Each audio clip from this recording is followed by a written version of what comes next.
السلام عليكم ورحمة الله وبركاته. متابعين الغاليين عاملين ايه؟ يا رب تكونوا بخير وبصحة وبسلام. سعر الدولار والعملات اليوم في السوق السوداء اليوم الثلاثاء. تابعونا على مدار اليوم ليصل كل جديد.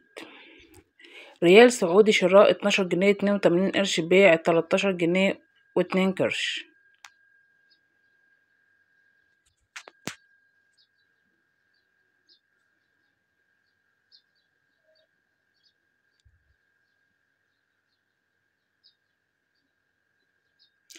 درهم إماراتي شراء 13 جنيه و10 قروش، بيع 13 جنيه و30 قرش.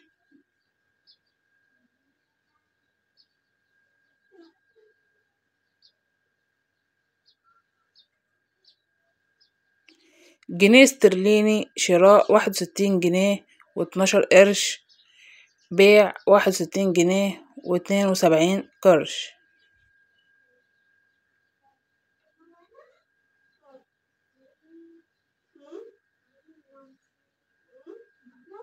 يورو أوروبي بيع 52 جنيه و37 قرش، بيع شراء 52 جنيه و37 قرش، بيع 52 جنيه 87 قرش.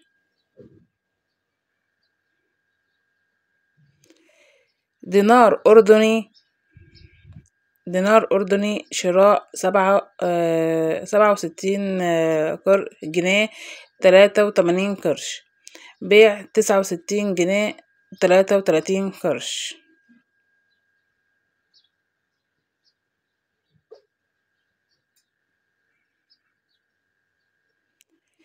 دينار كويتي شراء 156 جنيه و44 قرش، بيع 161 جنيه و44 قرش.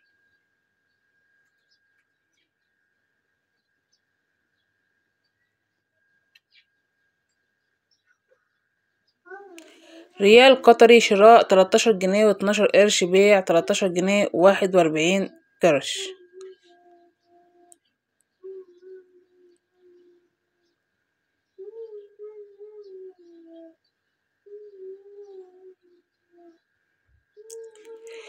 دولار أمريكي شراء 47 جنيه و30 قرش، بيع 47 جنيه و60 قرش.